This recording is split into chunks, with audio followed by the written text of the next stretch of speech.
Yo, what's going on, everybody? You are watching the Bulls Report by Chat Sports. My name is Patrick Seatman, and today's show is presented by Prize Picks. Now, coming up on today's show with the NBA draft taking place in just about 24 hours, we're going to be looking at draft targets at pick number 15 for the Bulls and with their first selection in the second round at pick number 38. Now, we're not going to be talking about pick number 4 on today's show because it's looking like Caleb Wilson will be the selection, the forward out of North Carolina. These are the current odds for the Bulls, according to DraftKings, to be the number 4 overall pick. Caleb Wilson, a minus 750, so a heavy favorite there. You got Cam Boozer at a plus 650. Darren Peterson, plus 2,500. So if you had any dreams about Peterson falling to the Bulls, probably not going to happen, but they also have Darius Acuff listed at plus 2,500 as well. But we all know, probably going to be Caleb Wilson tomorrow night. Now, before we dive into the draft targets, if you guys could hit that subscribe button, we are closing in on 17,000 subs. And I'm asking you guys to make me the happiest person alive. If we can somehow get the 17K subs before the draft starts, it's a lofty goal. 320 more people need to hit that subscribe button. I will be absolutely thrilled. So if you guys want to join us tomorrow, we'll be live on the channel. Been posting daily videos for about 2 months now. If you guys want the best Bulls content out there, go down there, hit that subscribe button. Just need 320 more people to do so. Then we could celebrate 17K tomorrow night on the stream. All right, let's talk about some draft targets here at pick number 15 for your Chicago Bulls. Decided to switch it up a little bit. We're going to start off with the guy who we really haven't talked about being a draft target at pick number 15 too much, but there has been some late steam that Aday Mara could potentially fall to the Chicago Bulls. Now, Aday Mara, 7'3", big fellow from Michigan. Really good rim protector.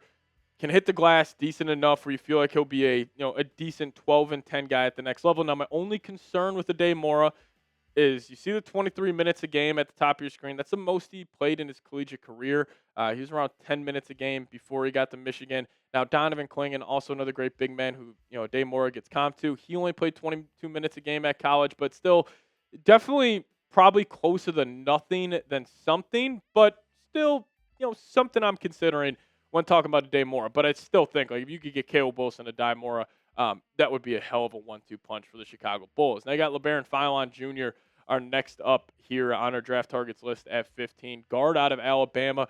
Has a lot of swag and just personality to him that I really appreciate when he's out there on the basketball court. He carried Alabama this past season. Now, I also love him because his freshman year at Bama, he was asked to really play a condensed defensive role where he was the lead point of attack defender. Didn't really have a huge role offensively, but that completely changed this past season where he had the ball in his hands majority of the time. We actually saw his efficiency go up, which you rarely see. I mean, he doubled his three-pointers a game, almost raising his three-point percentage by 9 whole points, but over 50% from the field, averaged 5 assists a game. I think people are overthinking him a little bit, maybe because of his natural size, a little smaller, but he's got to fight defensively. My comp for him, Andrew Nembhard, that's the type of player you could be getting with Philon. Now, Anis Steinbach coming in next here. Anis is, I think he's probably got the second best odds to be the Bulls pick at number 15. I would probably go Cameron Carr, number 1. But Anis Steinbach, he's got a chance. There's a lot of buzz about him being the pick for the Chicago Bulls. Now, who he plays like kind of reminds me of a little Alperen Şengün. He's got his back to the basket, really good footwork in the lane, can get to that jump hook decent enough, runs the floor extremely well. Now, you see he averaged 1.2 blocks a game, 1.1 steals a game. Don't necessarily think he's going to be a great defender at the next level, but also I could probably bank on him being a legit 18 and 12 guy in his NBA career. Now, number 4 for us, we're going to go Yaxel Lendeborg here, the big guy out of Michigan. 6'10", physical profile, very similar to like a Paolo Banchero.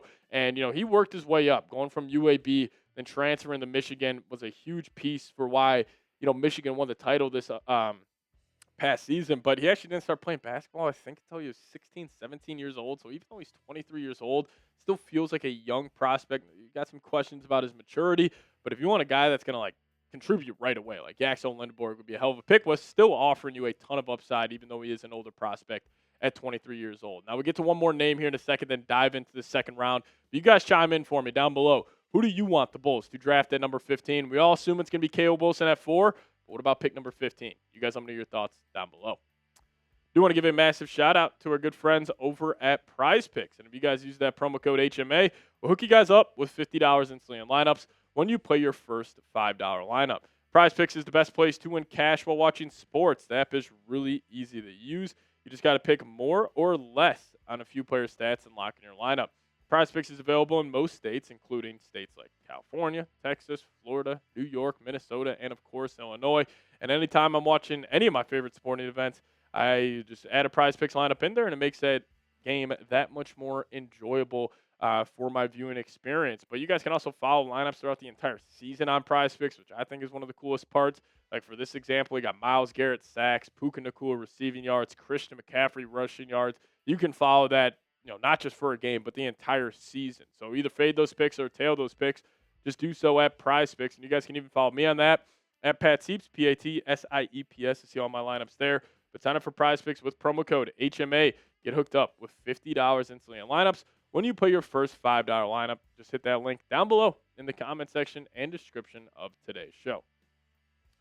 A draft prospect we haven't talked about a ton here on the channel, but a guy I really like. And honestly, we haven't talked about him a ton because I didn't think there was a chance he was going to get there to pick number 15, but anything can happen on draft night, so let's talk about him, Karim Lopez. Now, Karim Lopez, kind of in that same mold of Yaxel Lendeborg, where these 6'10", very, very physical forwards who also have a ton of skill ability. Now, his NBA-ready frame, it's there. He's got a high motor. He plays his ass off defensively. He also cuts his tail off as well, and especially when you're gifted a 6'10" frame, good physicality, you should be a good cutter. That's where you can just walk into 6-8 points a game just off being a good cutter. He's got a lot of untapped potential.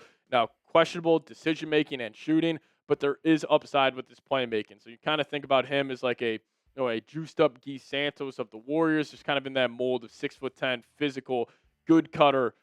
Lot to be desired in terms of his shooting and decision-making ability, but still, if he's there at 15, it would be a bold pick for the Bulls, but I wouldn't hate it. But let's kick it to the second round here. Draft targets at pick number 38 for your Chicago Bulls. We're going to start off with a guy that I'm completely biased towards, and that's Ryan Conwell, guard out of Louisville. Now, he started off his collegiate career playing at actually South Florida. Then he transferred to Indiana State, and then he was actually at my alma mater at 24 and 25 playing with the Xavier Musketeers. But then he was the backcourt running mate for Michael Brown Jr. this past year at Louisville, and he filled up the stat sheet. 18 points a game, 2.7 assists.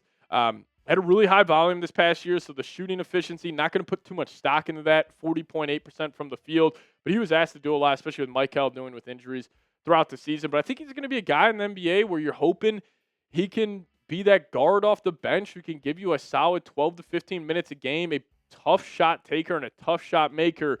Conwell, really like him, and would like his fit with the Bulls as a guard off the bench to maybe take the reins from a guy like Trey Jones down the line. Now, a guy who played his college hoops in Chicago, Nick Martinelli, forward out of Northwestern. Big body, really good shooter, though. And he's also a great off-ball mover. He finds the open shooting pockets and shooting lanes at a very, very high level. Now, these past two seasons, he's filled it up.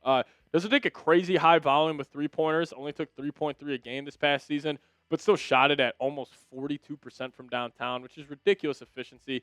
Older prospect, so the upside not really there with him. He's necessarily just a finished product at this point, but he's gotten a lot better over the last couple of seasons. He barely played at Northwestern when he was a freshman as a sophomore, but during his junior and senior campaigns, really, really impressive stuff from Martinelli. Also has a sweet name, Nick Martinelli. That's just something about that. I like it.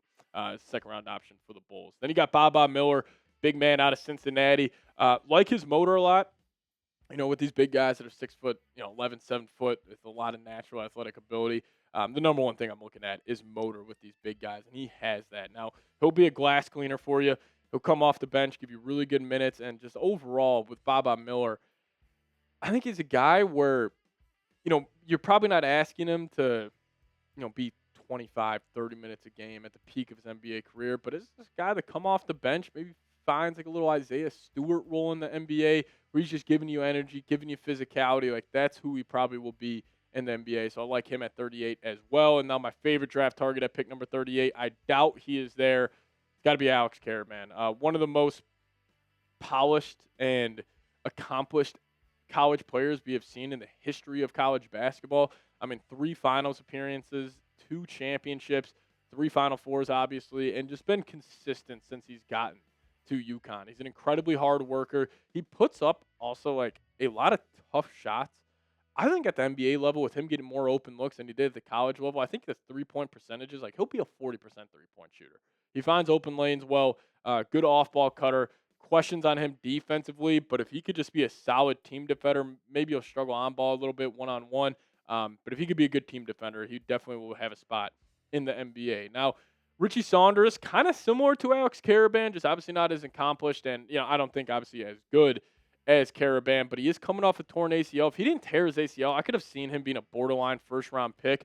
But played at BYU his entire college career. Really came on the scene as a junior, where he averaged 16.5 points a game, 4.5 rebounds. Really, really good three-point shooter. I mean, 43% from deep during his junior year in 35 games is ridiculous efficiency from Saunders. Can put the ball on the deck a little bit.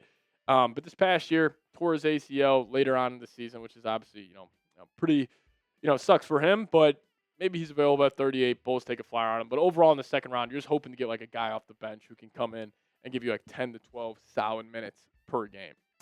Now, if you guys are excited for the 2026 NBA draft, I cannot wait. Just go down there, give me those C-Reds down below in the comments section. We'll be live tomorrow, so make sure you guys tune in, and we'll see you guys next time. As always, go Bulls.